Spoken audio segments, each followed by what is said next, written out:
Hey, I'm Suzanne from SuzanneHeim.com, and today for Breast Cancer Awareness Month, I wanted to share my story of not so much what I learned from going through cancer, but more what I learned about life from going through cancer. So this is pretty much unscripted.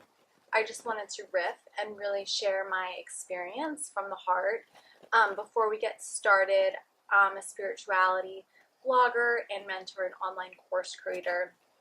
And cancer, in many ways, was the catalyst to me uncovering this purpose work for reasons that I am about to talk about. So what really happened was I got cancer at 27, and I had just come back from a cruise with my then boyfriend, who's now my husband, and I randomly did a breast self-exam. And it's funny because my dad died of cancer, but he was diagnosed after he came back from a cruise. So something, I think, subconsciously about going on a cruise just triggered that insight, like maybe I should check. I never go to the doctor. So thank God for that, because I checked and I found a lump, and as soon as I found the lump, I knew that it wasn't good. You know, you just have that intuition. You just know. So I have the BRCA2 mutation, so I went through, which is a genetic predisposition for cancer. So I went through a lot of surgeries and did a bilateral mastectomy with implants and, chemo and the whole nine.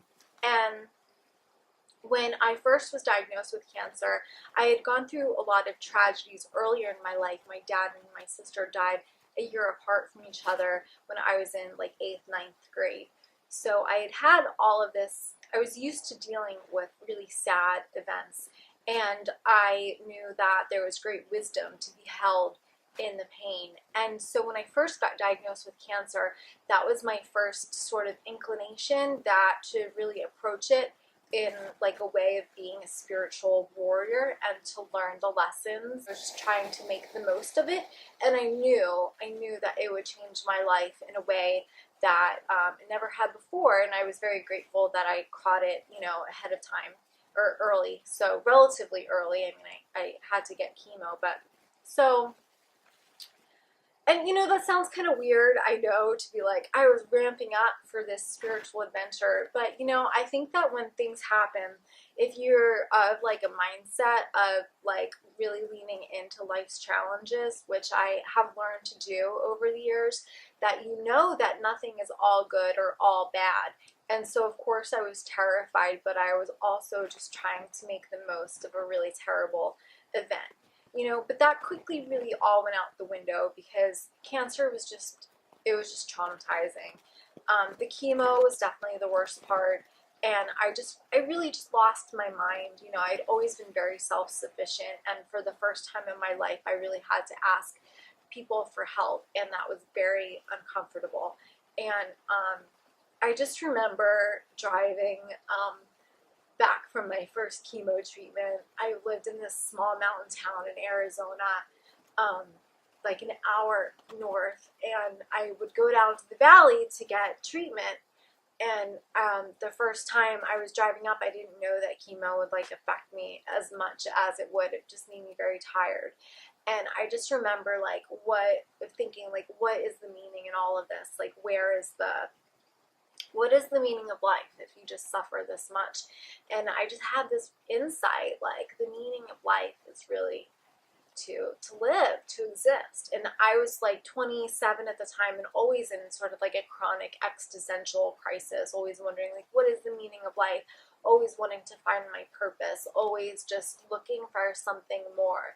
I felt this heavy sense of responsibility to save everybody and to save the world. And it really came from feeling like not good enough in myself. And so that's really kind of the first lesson that I learned from cancer.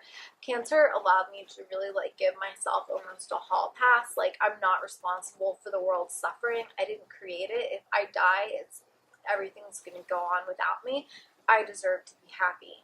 And it's funny because immediately after cancer, I got really shallow. Because when I was recovering, I watched a lot of reality TV, and I just remember, like, watching the Kardashians and their long, beautiful hair and their eyelashes. And I was like, when I get better, I'm going to buy really great mascara. And I still do. I used to buy, like, the cheap Maybelline stuff, but now I go all out and go to Sephora and really love buying and spoiling myself with, like, luxury beauty products, because do I need to spend $30 on mascara? No, but it makes me happy. And that's kind of like another change. I used to be really cheap. I never used to spend money on clothes or anything like that. But after cancer, I was just like, F it. I want to look good, and I deserve nice clothes. I deserve to shop. I deserve to feel beautiful. And so you never really, like, it's funny because a lot of people talk about how cancer, like, makes them really deep. And I was always kind of like a deep, introspective thinking person. And so cancer, in a lot of ways, just gave me really a permission to, like, lighten up a little bit, which is as weird as that sounds, and just to really, like, spend money on myself and not save everything for a rainy day, because, that rainy day might never come. And there is a balance. You don't want to just, like, blow all your money. I really believe in balance. But I also believe in really, spending money on yourself. So, and so after cancer too, I quit my journalism job and I went into real estate. I was like, I want to make a lot of money. But the real reason that I think that I got cancer, I think that I kind of did repress my emotions a lot when I was younger, but on another level, I really believe that I was not where I was supposed to be in my life. The last journal entry I wrote before my diagnosis was, I have lost my zest for life. And I just really believe, I was in journalism feeling like I had to save the world, and not doing what lit me up. In college, I had always wanted to just travel the world and do crazy things and write about them like a female Jack Kerouac. And here I was then, at some point, I just thought to myself, well, it's time to grow up and get normal. And I got a journalism job, and I was really good at it. For the first time in my life, I wasn't being a slacker. It was like a big slacker when I was younger, and I was working hard, and I saw that I could maybe make a name for myself and be good enough, right? Like, win awards. And I did. I was really good at my job, and I won a lot of awards, and I helped to change state law, Arizona law, with community colleges, and because of my reporting, and I was really good at what I did. But ultimately, it wasn't satisfying. I woke up every day feeling like I had a responsibility to somebody other than myself to, like, save the world, to catch the bad guys, to be serious, and to just, like, live this life that wasn't mine. And it was really stifling, and I just cried. I cried a lot, thinking that I was overwhelmed with my work, like I had a heavy workload, but in truth, I think I was crying because it just wasn't my life. And so cancer was like a really big wake-up call, because afterwards I read this really interesting book called Cancer is a Turning Point by Dr. Lawrence Lashan, and it's really interesting. He talks about how people have what's called like a cancer personality, which is, everyone can count on you because you're always doing everything for other people and never yourself, and everything needs to be perfect. And, it was like all of these, I forget all the personality points, but it was me to a T. And at that moment, I was like, I have to change, how I show up in this world. Otherwise, I'm going to die. Like, I really felt like this illness began at a spiritual level, and not from a sense of blame or hating myself. Quite the opposite. It was because I didn't love myself enough to be who I really was, and to express myself, and to live life the way that I wanted to, in my own unique, quirky, eccentric way, and not the prescribed modes of society that were acceptable. And so after cancer, there were several years which I totally lost my mind. It was a really difficult time. Emotionally, I was a wreck. And for the first time in my life, though, like, I didn't care how I seemed to other people. For the first time in my life, I was just willing to, like, express how I felt. Because growing up after my dad and sister died, my whole mantra was strong and cold and never hurt. And I didn't want to appear weak. I didn't want people to know that I hurt inside. you know, people were always asking me like, oh, do you have any siblings? And I'd be like, no. Or, you know, I ended up really closed off in myself because I didn't want to seem weak, and nobody really knew what was going on with me. I was in like a newer school. So anyway, after cancer, when I kind of just let my emotions show, it was really new to me and it was scary, but it was really worth it, and it was a really valuable process to go in. And I had all kinds of misadventures, like with real estate, and then I went into like PR/marketing. But eventually, you know, I ended up starting my blog, and it was like 5 years in, and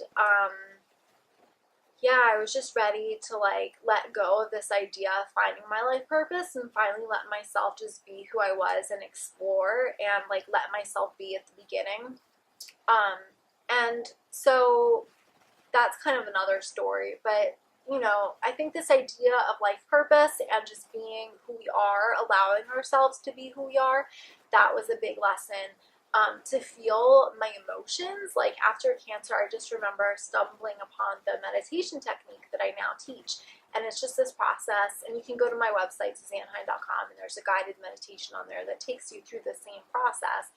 And it's just of like connecting into your heart and feeling all of the feelings and processing the pain that's there. It's just really important, you know. So if there's like 5 life lessons from cancer, I would say, you know, live for today. You know, don't save everything for a rainy day. Like, be who you are today. Enjoy life today. Eat what you want, like within reason, and you know, take care of yourself. Obviously, eat healthy, but just like live for today. Number 2 would just be to follow your heart. Don't worry about what other people want you to do. Don't worry about how other people expect you to act. Just be true to you and do what you want, because it's the most important thing. Number 3 would be to realize on a very deep level that we're all visitors to this planet, and we come and we go, but the world is still there on the other side. And so what this really means is that we all are like obsessed with getting to this end goal, this end like result of success. But the end is the end. The end is death. And until we get there to that end, it's a constant journey. And so this life is really literally about enjoying the journey. And I know that sounds so cliche, but there's really not anywhere to go. All any of us are really searching for is the feeling of living that the feeling that we're living at our full potential every day. So to really feel like you're fired up and on purpose is really about like showing up the best that you can today, using all your God-given potential that you have today, and not worrying where it takes you or like that future point, but just trusting that if you show up and express your full potential every day, you'll get to where you need to go. And this is a lesson that I'm just learning again really recently, actually, and it's a really important lesson. Number 4 would be to feel all of your feelings. When repressing emotions doesn't make them go away, and to really learn the wisdom and unlock the strength that comes from life challenges, you have to feel your pain. And just like sitting with the emotions, doing the meditation, like I mentioned before, it's just a really profound way of sitting with all of your feelings. And once you do sit with your darkness, you're not afraid of anything. Nothing can hold you back once you've sat with the depths of pain in your own soul. So really open yourself up to that, and don't worry about being happy all the time. True boundless happiness and joy and peace comes from being free, so free in your soul to feel however you want to, however you feel at that moment, and being who you are. And that's really what creates happiness, not repressing sadness. You'll feel it, it'll go away, so feel your feelings. And number 5, let go of all the ideas of what people think that you should be, and to really come home to yourself, and to not worry about like what you think life should look like. Don't worry about, oh, I don't have the guy, or my career is not like I want it to look. To just really trust that like everything in your life is unfolding for a specific purpose, and to like go into any like pain or setbacks that you're experiencing, and to use your life setbacks, like things aren't obstacles. Things aren't setbacks. There are no setbacks on the path. I remember, like, when I had cancer, I was, like, getting diagnosed and watching some kid who, you know, graduated from an Ivy League school, like, get the journalism job in San Diego that I really wanted. And I just felt so angry in that moment that I was, like, you know, on the brink of, like, making something really spectacular of my journalism career. And here I was, you know, instead about to go into cancer treatment. And for a little bit, I was like, oh, this immense setback. But, you know, thank God I didn't go down that path, because I could have wasted 20 years of my life in a career that ultimately wasn't meant for me and that didn't set my heart on fire. Thank God that life rerouted me into the right direction. And even if, like, there is no rerouting, even if something just feels like a setback and you feel like you are on the right path in life, the truth is that the things that happen to us give us so much strength and wisdom if we only open our hearts to them. And having that strength and wisdom will only enrich your experience of life. So I guess the fifth is really just to embrace your life exactly as it is and trust that the lessons that you're learning, and even if there's any pain that you're experiencing, it's all for the higher good and it'll all work out, you know, in the end.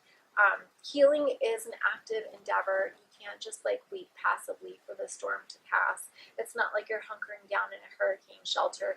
Healing is very much about going within and facing all of the things that you fear so that you can come out on the other side and be victorious, because that's really what this whole journey of life is about, learning your soul lessons and becoming a stronger person so that you can be victorious.